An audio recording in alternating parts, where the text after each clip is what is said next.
স্বাগত খেলা যোগে আপনাদের সাথে আছি খালিদ জামিল। নিজের ঘুম হারাম করে ফেলেছেন ওস্তাদ শান্তর ব্যাট প্যাচে অস্থির ছিলেন গুরু সোহেল ইসলাম। খারাপ সময়ে শান্ত নিজেকে পাল্টে ফেলার মূল কারিগর ভাবেন তার সেই গুরুকে। 4 নম্বরে ব্যাট করে ফিরেছেন ফর্মে, কিন্তু 3 নম্বর পজিশনটাই নিজের সবচেয়ে প্রিয়। খেলাযোগকে সরাসরি বললেন নাজমুল শান্ত। নাহিয়ান বিন জসিমের রিপোর্ট। চেমসফোর্ড থেকে চট্টগ্রাম চারটা সেঞ্চুরি, এবং শান্ত যখন সেঞ্চুরি করেছেন তখনই কিন্তু বাংলাদেশ জিতেছে সবশেষটা নিউজিল্যান্ডের বিপক্ষে। দুর্দান্ত একটা সেঞ্চুরি, প্রচণ্ড গরম। শান্ত, যদি চেমসফোর্ডের সেই সেঞ্চুরি ধরি বা লাহোরের সেঞ্চুরি বা চট্টগ্রামে 2টা সেঞ্চুরি করলেন, আপনার ক্যারিয়ারের 4টা সেঞ্চুরি আলাদা করে বলতে বলি, থাকে না যে 19-20 তো হয় আসলে, এই যে 4টা সেঞ্চুরি আপনার ক্যারিয়ারের ওডিআই সেঞ্চুরি, সেখানটায় কোনটা বেশি স্পেশাল মনে হচ্ছে? টিম আন্ডার প্রেশার ছিল, উইকেটটা চ্যালেঞ্জ ছিল, পাশাপাশি অনেক হট ওয়েদার। সো সব মিলিয়ে যদি চিন্তা করা, এবং অপোনেন্টের যেই বোলিং স্ট্রেংথ ছিল খুব ইজি ছিল না। সো আমার কাছে মনে হয়েছে যে গতকালকের 100টা একটু আলাদা। তো ঠিক এই সিরিজটার আগে আমি পার্সোনালি দেখেছি আপনি খুব ফাইট করছিলেন, ওয়েটটা কি একটু গেইন করেছিল কিনা মাঝখানে? না, ওয়েট গেইন করে নাই। আমার কাছে মনে হয়েছিল যে আর একটু, যেহেতু খুব হট ওয়েদারে খেলা, সো একটু এক্সট্রা এফোর্ট দেওয়া ফিটনেসটা নিয়ে। সো ওই জায়গাটা নিয়ে কাজ করার চেষ্টা করেছি, ওটা হেল্প করেছে। বাট আমার মনে হয় যে স্টিল আমি বলবো যে এই ধরনের কন্ডিশনে আরও নিজেকে ঠিকভাবে প্রস্তুত করা প্রয়োজন। আপনি 3-এ খেলেছেন, 4-এ খেলেছেন, ওপেনিংয়ে খেলেছেন, 4টা কি একটু স্পেশাল হয়ে যাচ্ছে কিনা আপনার কাছে, বা ভাল লাগার কারণ হচ্ছে কিনা? আপনি কোন জায়গাটা কমফোর্টেবল আসলে? না, আমি অলওয়েজ 3 নম্বরে প্রেফার করি ওয়ানডে ফরম্যাটে, এবং আপনি যদি দেখেন আমার 3 নম্বরে অনেক বড় বড় ইনিংস আছে, এবং দলের হয়ে কন্ট্রিবিউট আমি ভালোভাবে করতে পেরেছি। বাট এগেন, এটা ক্যাপ্টেন, কোচ, তাদের কল। তারা যেখানে বলবে সেখানে ব্যাটিং করার জন্য নিজেকে প্রস্তুত রাখি সবসময়। বাট আমার পার্সোনালি আমি 3-এ ব্যাটিং করতে খুবই স্বাচ্ছন্দ্য বোধ করি। সিরিজটা শুরুর আগে বা মাঝামাঝি সময় শান্ত স্পেশালি কি কারোর সঙ্গে কথা বলা হয়েছে বা কাজ করা হয়েছে? আমি সোহেল স্যারের কথা বলবো, যেহেতু স্যার অনেক লম্বা সময় ধরে আমার সাথে, আমি ওনার সাথে কাজ করছি। সো সোহেল স্যার খুব কাছ থেকে এই এই কয়েকটা মাস কাজ করেছেন, এবং সবথেকে মজার বিষয় হলো লাস্ট কয়েক মাস উনি ঠিকমতো ঘুমায়নি, আমি যতটুকু জানি। আমার যতটুকু না অস্থিরতা কাজ করেছে, তার থেকে বেশি অস্থিরতা ওনার কাজ করে। সো ওই দিক থেকে আমি বলবো যে লাকি, যে আমি প্লেয়ার হিসেবে আমার যতটুকু না প্রেশার ফিল করার কথা ছিল, ওই প্রেশারটা পুরোপুরি সোহেল স্যার নিয়ে নিয়েছে। যে না, ঠিক আছে, রান হচ্ছে না, হয়তো উনি ঠিকভাবে আমাকে কাজ করাতে পারছে না, বা কোথাও হয়তো ভুল হচ্ছে। সো আই হোপ যে এই সিরিজটা শেষ হয়েছে, উনি এখন একটু আরামে কয়েকদিন ঘুমাতে পারবে। ক্যাপ্টেন এক সময়ের তামিম ইকবাল, বোর্ড প্রেসিডেন্ট আছেন, এই সময়টা তার সঙ্গে কোনো আলাপ হয়েছে কিনা, বা অ্যাজ এ কি বলবো, এক্স ক্যাপ্টেন হিসেবে আপনার সঙ্গে কোনো ধরনের পরামর্শ শেয়ার করা, এরকম কোনো কিছু হয়েছে কিনা? কিছু মনে পড়ে কিনা যেটা মনে হয়েছে বেশ কাজে দিয়েছে? দেখা হয়েছিল, কংগ্রেচুলেশন জানিয়েছে, ভালো ব্যাটিং হয়েছে বলছিল। না, ওটাই বললাম যে একসময় ড্রেসিং রুম শেয়ার করেছি, খেলেছি, এখন উনি একটু ভালো অবস্থানে আছে। আশা করছি যে ভালো কিছু হবে আমাদের প্লেয়ারদের জন্য, এবং এনজয় করছি। আর ব্যাটিং নিয়ে বিপিএলের সময় একটু কাজ করছিলাম, টেকনিক্যাল বিষয় নিয়ে একটু স্ট্রাগল করছিলাম। তো আমার কাছে মনে হচ্ছিল যে ওনার কাছে গেলে আমি ওই সঠিক ইনফরমেশনটা পাবো, কারণ যে বিষয়টা নিয়ে আমি স্ট্রাগল করতেছিলাম, ওই জায়গায় উনি অনেক স্ট্রং, এবং উনি অনেক সাকসেসফুল ছিলেন ওনার ক্যারিয়ারে। সো সোহেল স্যারের সাথে পরামর্শ করে ওনার সাথে কয়েকটা দিন কাজ করেছিলাম। সো এটা হেল্প করেছে। অনেক ধন্যবাদ শান্ত। বাস ওয়েট করছে, ঢাকায় যাবেন, বিশ্রাম করবেন। শান্তর আপাতত ডেস্টিনেশন হচ্ছে ঢাকা, তারপরে সামনে যেহেতু পাকিস্তানের বিপক্ষে টেস্ট সিরিজ আছে, ক্যাপ্টেন শান্ত সেই টেস্ট সিরিজটাকে ঘিরে প্রিপারেশন নেবেন। নাহিয়ান বিন জসিম, 71, চট্টগ্রাম। বাংলাদেশ ওয়ানডে দলের বড় কিছু জেতার ক্ষুধা আছে। প্রধান নির্বাচক হাবিবুল বাশার বলছেন দলটা ভারসাম্যপূর্ণ, সামর্থ্যের প্রমাণ দিয়েছে নিউজিল্যান্ডের বিপক্ষে। 22 গজে মোস্তাফিজকে আরও পরিণত দেখছেন এই সাবেক অধিনায়ক। নাহিদ রানার শেখার আগ্রহ আর চেষ্টাটা তার মনে ধরেছে। সাইফুল রূপকের রিপোর্ট। প্রধান নির্বাচক হিসেবে প্রথম অ্যাসাইনমেন্টে সাফল্য, সিরিজ জয়, কতটা এনজয় করলেন এবং দলের পারফরমেন্স কীভাবে মূল্যায়ন করবেন? দলটা খুব ভালোভাবে কামব্যাক করেছে, যেটা খুব আনন্দের ছিল, কারণ সিরিজের প্রথম ম্যাচ হেরে গেলে পুরো সিরিজটাই কিন্তু অনেক প্রেশার থাকে। সেই প্রেশারটা খেলোয়াড়রা খুব ভালোভাবে হ্যান্ডেল করতে পেরেছে। মোস্তাফিজ 5 পেলেন ওডিআই ক্রিকেটে 6 নম্বর, মানে ষষ্ঠবার, এবং তিনি ওয়াসিম আকরাম, ট্রেন্ট বোল্টের কাতারের সামনে আছেন, মিচেল স্টার্ক, গ্রেটদের পেছনে ফেলে সামনে হয়তো তিনি ক্যারিয়ার শেষে সবার উপরেও থাকতে পারেন। সবার উপরে চলে যাবে আমার বিশ্বাস, কারণ ওয়াসিম আকরাম এখন খেলেন না, মিচেল স্টার্ক ক্যারিয়ার শেষের দিকে চলে এসছে, এবং মুস্তাফিজের সামনে আরও 3-4 বছর আছে। সো সেক্ষেত্রে আমার বিশ্বাস মুস্তাফিজ তাদের এই রেকর্ডটা আমি রেকর্ডটা একসময় হয়তো মুস্তাফিজের কাছেই যাবে বাহাতি বোলারদের 5-এর যে রেকর্ডটা আমার বিশ্বাস বাহাতিদের আমার ধারণা আমার বিশ্বাস সেটা মুস্তাফিজের কাছে থাকবে যখন ক্যারিয়ার শেষ করবে। এখন কি মোস্তাফিজ মনে হয় যে মোর ম্যাচিউর, এখন তিনি মাথা খাটান, তিনি এখন বাউন্সার দিয়ে উইকেট পান, কাটার তো আছেই। ব্যাটসম্যানদের রিড করার সক্ষমতাটাও অনেক বেড়েছে এখন। কোন ব্যাটসম্যান কী করতে চাই সেটা একটু আগে ভাগেই বুঝতে পারে, আপনার বোলিং করে দেখলেই বুঝতে পারবেন। সো এটা ডেফিনেটলি এক্সপিরিয়েন্সের সাথে আসে, বাট সেটা সবাই ভালো মতো ইউজ করে, এক্সপিরিয়েন্সে সবাই ভালো মতো ইউজ করতে পারে না। মুস্তাফিজ খুব ভালো মতো এখন ব্যবহার করছে। বাংলাদেশি কোনো পেসার ঘরের মাঠে ব্যাক টু ব্যাক 2টা ওডিআই সিরিজ সেরা নাহিদ রানা। বাংলাদেশের সাধারণত স্পিনাররাই রাজত্ব করতে এত বছর। 2020 সাল পর্যন্ত কি 21 সাল পর্যন্ত আপনি এই চিত্রটা স্পিনারদেরই দেখেছেন, আমরা সবাই দেখেছি। খুব ভালো লাগে ডেফিনেটলি, কারণ আপনি যখন ফাস্ট বোলার ভালো করবেন তখন আপনি যে কোনো কন্ডিশনে ভালো করতে পারবেন। নাহিদ রানার গতির সাথে এখন নাহিদ রানাও মনে হচ্ছে যে মাথার ব্যবহারটা করছে, ভ্যারিয়েশনটা বা গতি কখন কোথায় কীরকম দিতে হবে সেটাও মনে হয় যে দারুণভাবে এক্সিকিউট করছে। ইন্টারন্যাশনাল ক্রিকেটে ভালো করতে হলে কিন্তু কিছু এক্সপেক্টার থাকতে হয়। ট্যালেন্ট সবাই কম বেশি নিয়ে আসে, কিন্তু যাদের মধ্যে এক্সপেক্টার থাকে তারা একটু আলাদা হয়। আমার মনে হয় ওর মধ্যে এক্সপেক্টারটা একটু আছে এবং ও প্রতিদিনই শিখতে যাচ্ছে। ফাস্ট বোলারদের কিন্তু এটা একটু কম দেখা যায় এবং ওর গতিটাও খুব ভালো ব্যবহার করছে।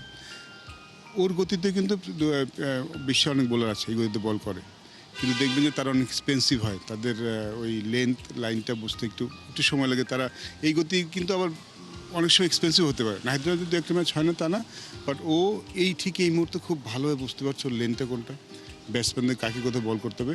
এটা খুব শিখতে বেশি সময় নেননি, এই জন্যই নাহিদ রানা আসলে একটু special.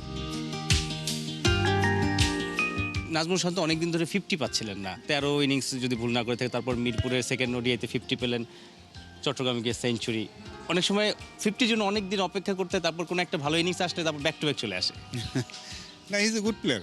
He is a hard worker. ও যখন ভালো করুক কিংবা ভালো না করুক, ওর ওয়ার্ক এথিকটা একই রকম থাকে। সাইফুল রূপক, 71। উপমহাদেশের মাঠে ঘাটে কাজ করা মানুষগুলোকে ক্রিকেট শিখিয়েছিল ব্রিটেনের সাহেবরা, কিন্তু খেলাটার দখল নিয়ে নিল এমন একজন যে শরীর কিংবা মন কোনো দিক দিয়েই সাহেব নন। মুম্বাইয়ের একটা নার্সিং হোমের জন্ম নিয়েছিলেন সচিন রমেশ টেন্ডুলকার। পুরো একটা স্পোর্টস ডিসিপ্লিনের মেরু ঘুরিয়ে দেয়া সর্বকালের সেরা ক্রিকেটারের বয়স আজ হলো 53 বছর। লিভিং লিজেন্ডের জন্মদিনে খেলাযোগের ট্রিবিউট। ক্রিকেট গ্রেটদের মধ্যে ম্যাথিউ হেইডেন নিজেও তো পড়েন। এক জীবনে যা কিছু অর্জন তার জন্য মাটিতে পা পড়ারই কথা না। সেই দিনই দিব্যি ভারতের মাঠে ঘাসে বসে পড়লেন হাঁটু মুড়ে। উদ্দেশ্য আর কিছুই না, দ্য গ্রেট সচিন টেন্ডুলকারকে করতে হবে বার্থডে উইশ। ভিডিওটা প্রকাশিত হয়েছে আইপিএল টিম গুজরাট টাইটান্সের অফিসিয়াল ইনস্টাগ্রাম অ্যাকাউন্ট থেকে। এমনিতে সচিনের জন্য যে কোনো বিশেষণই যথেষ্ট নয়, তবে হেইডেনের কথাটা অনেকের পছন্দ কিংবা অপছন্দ দুটোই হতে পারে। সাবেক অজি তারকা আর গুজরাটের ব্যাটিং কোচ হেইডেন বলছেন, সচিন আসলে এক ঈশ্বরের নাম যে ভারতের হয়ে 4 নম্বরে ব্যাটিং করত। কথাটা একেবারে মিথ বলে উড়িয়ে দেওয়ার উপায় নেই, কারণ সচিন টেন্ডুলকারের ব্যাটিং এর সাথে ঐশ্বরিক কিছু ব্যাপার তো ছিলই। তা নিয়ে কাটাছেড়াও কম হয়নি। ক্রিকেটের প্রায় সব রেকর্ড তার দখলে, তবে একটার কথা বারবারই সামনে আসে, সেঞ্চুরির সেঞ্চুরি। সেটা তিনি করে দেখিয়েছেন এই ধরাধামে, খেলে দেখিয়েছেন সবচেয়ে বেশি আন্তর্জাতিক ম্যাচও, তাও আবার ওয়াসিম আকরাম, ওয়াকার ইউনুস, অ্যালান ডোনাল্ড, শোয়েব আখতার, ব্রেটলির মতো বিধ্বংসী বোলারদের ফেস করে। ব্রেটলির কথা যেহেতু উঠলই, তাহলে সচিনকে করা তার বার্থডে উইশটাও সামনে আনা যাক। শুভেচ্ছা জানাতে তিনি বেছে নিয়েছেন personal Instagram. Australian super express bowler Lee বলছেন, ক্রিকেটার তো অনেক আছে, ক্রিকেট গ্রেটও আছে অনেকেই, কিন্তু তাদের পরেই আসে সচিনের নামটা। তার ব্যাটিং দেখা পিওর আর্ট, একজন কিংবদন্তি, দারুণ একজন মানুষ এবং ভালো বন্ধু। ব্রেটলির ইনস্টাগ্রাম পোস্টটা একটু বড়ই। দুজনের ফেস টু ফেস হওয়া আন্তর্জাতিক একটা ম্যাচের ভিডিও যুক্ত করে তিনি লিখেছেন, জন্মদিনে উপহার হিসেবে তোমাকে দিলাম একটা হাফ ভলি, একটা straight and right in the slot. এগিয়ে যাও সচিন, তুমি ভালোই জানো এগুলো দিয়ে কি করতে হবে, কারণ সব সময় তুমি তা করে এসেছো। দুই অস্ট্রেলিয়ানের কথা বলা হচ্ছে, কারণ মাস্টার ব্লাস্টার নিজের ক্রিকেট নৈপুণ্যের একটা বড় অংশ ক্যারিয়ার জুড়ে যেন জমা রেখেছিলেন অস্ট্রেলিয়াকে শাসন করতেই। এক অজিদের বিপক্ষেই 110 ম্যাচে 144 ইনিংসে ব্যাট করে তার আছে প্রায় 7000 রান, গড় অলমোস্ট 50, 20 সেঞ্চুরি, 31 50 আর সর্বোচ্চ 241 নট আউট। অস্ট্রেলিয়ার মাটিতে 1991 থেকে 2012 পর্যন্ত তিনি 67 ম্যাচে 84 ইনিংস ব্যাট করে রান করেছেন 3300, গড় প্রায় 43, 7 সেঞ্চুরি, 17 ফিফটি। সেই 241 রানের ইনিংস লিটল মাস্টার খেলেছিলেন অজিল্যান্ডেই। লাল বলের ক্রিকেটে 2058টি চার মেরেছেন, যেটা আজ পর্যন্ত কেউ করতে পারেনি। দ্রুততম সময়ে 15,000 টেস্ট রানের রেকর্ডটাও তার দখলে। তার জন্য ব্যাট করেছেন মাত্র 300 ইনিংস। অবশ্য টেস্টে যে 200টা ম্যাচ খেলেছেন সেটাও তো আজ পর্যন্ত খেলতে পারেননি কেউ। 22 বছর 91 দিন দীর্ঘ ক্রিকেট ক্যারিয়ারে ওয়ানডে ফরম্যাটেও নিজের ফুটস্টেপ এঁকে রেখেছেন গভীরভাবেই। প্রায় 2000 রান করেছিলেন 1998 সালে, সেঞ্চুরি 9টি। এক ক্যালেন্ডার ইয়ারে, যেটা এই 28 বছর পরে এসেও সর্বোচ্চ রেকর্ড। সেই সাথে 35,000 প্লাস ক্যারিয়ার রান, সর্বোচ্চ 76 প্লেয়ার অব দ্য ম্যাচ, সর্বোচ্চ 28টি 90s। রেকর্ডের রেকর্ড গড়ে বসে আছেন সবার মাথার ওপর। ক্রিকেট বিধাতা তাকে না বললে আর বলবেন কাকে? রেকর্ড বুক যতদিন আছে সচিন যেন থাকবেন। ক্রিকেট যতদিন আছে রঙিন যুগের কিংবদন্তি হিসেবে মানতেই হবে দ্য গ্রেটেস্ট অফ অল টাইমকে। খেলাযোগের পক্ষ থেকে সচিন রমেশ টেন্ডুলকারকে জন্মদিনের শুভেচ্ছা। লিভিং লিজেন্ডের বয়স এখন অফিসিয়ালি 53। খালিদ জামিল, একাত্তর।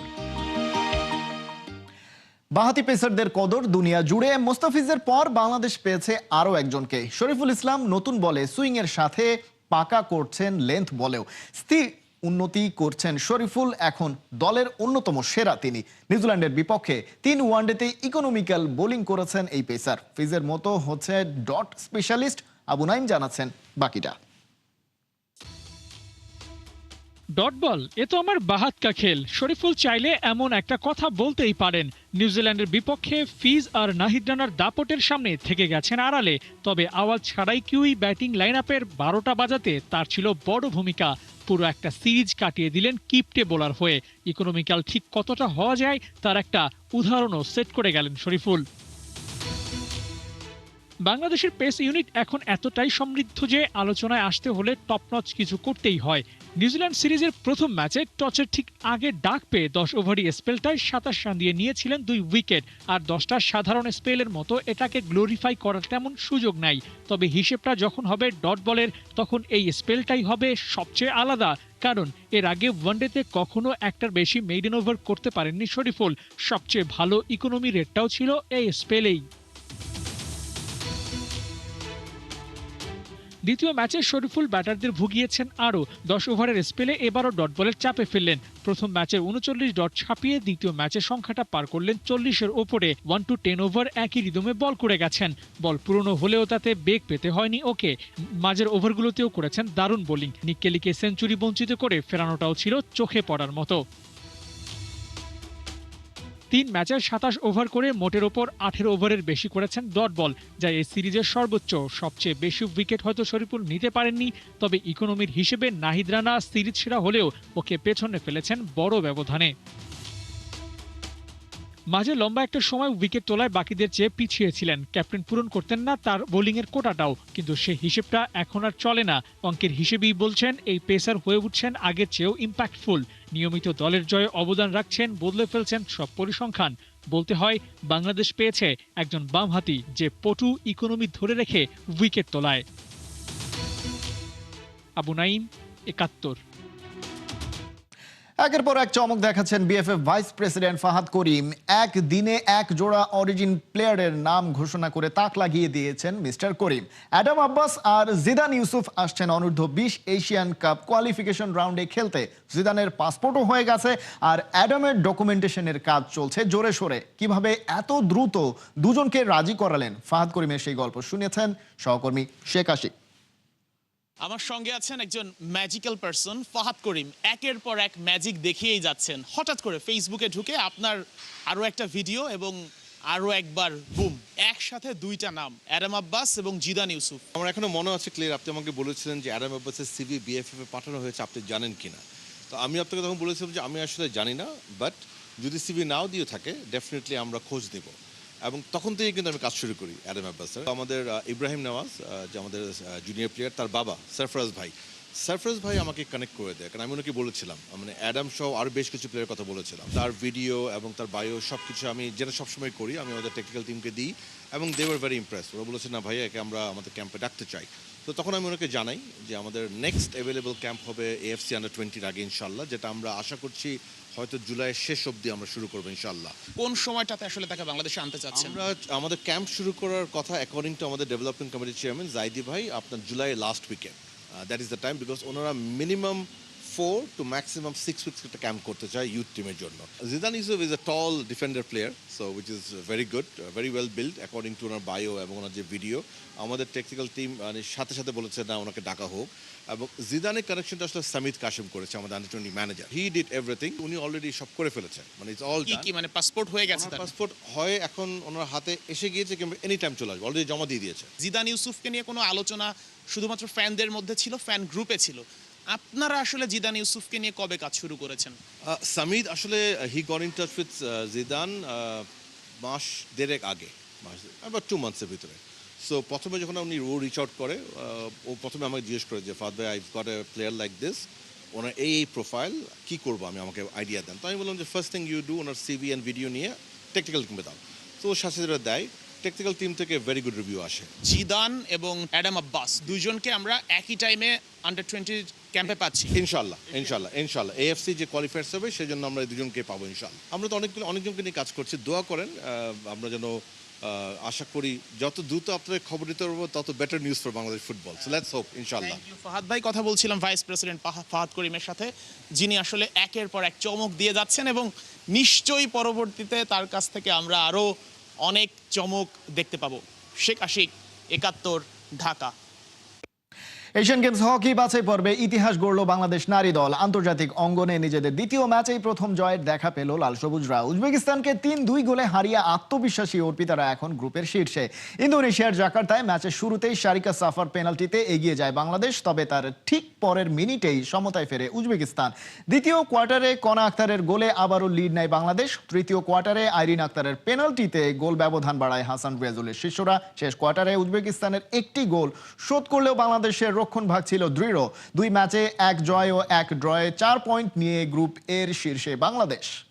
এই ছিল এখনকার খেলা যোগে। সরাসরি সংবাদ অনুষ্ঠান দেখতে চোখ রাখুন 71-এর ফেসবুক পেজে এবং সাবস্ক্রাইব করুন 71-এর ইউটিউব চ্যানেল। 71-এর সাথেই থাকুন।